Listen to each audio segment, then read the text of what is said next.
Israel targeted my country, which is a mediator in the conflict. We condemn the attack on residential buildings where members of Hamas political organization live.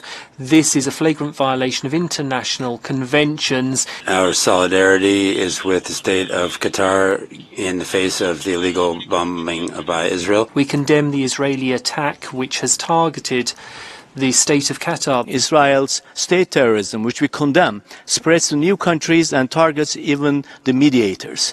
We stand with Qatar.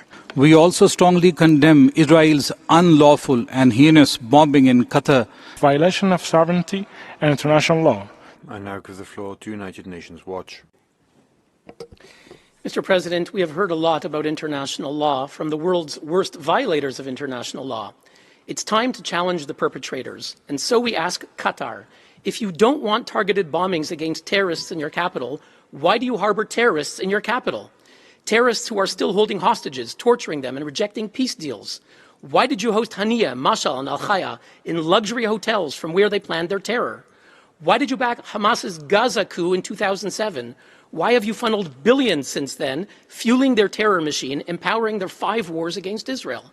Why did you blame Israel for October 7th, absolving Hamas of massacring 1,200 Israelis, Americans, and others? Why is your state-owned Al Jazeera serving as the terror group's non-stop propaganda arm? Why do you act as a mediator by day and a terror sponsor by night?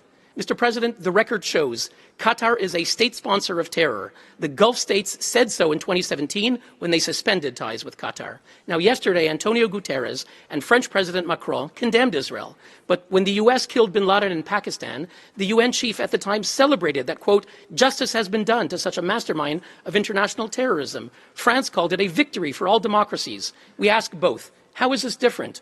Now, when Israel captured the Nazi Adolf Eichmann, rescued the hostages at Entebbe, and destroyed Saddam's nuclear reactor, the UN condemned Israel. Each time... Sorry, I have a point of order. Sorry, a delegation of Pakistan. Thank you, Mr. President. While we believe in constructive engagement with the civil society organizations and value their inputs, we urge you to ensure that no speaker violates the principles and purposes of the UN Charter and the territorial integrity of sovereign member states. We reject casting unfounded accusations and allegations. Thank you. Points of order are on procedural issues, not on substantive issues. I give the floor back to United Nations Watch for 4 seconds. Mr. President, Pakistan is another state sponsor of terror.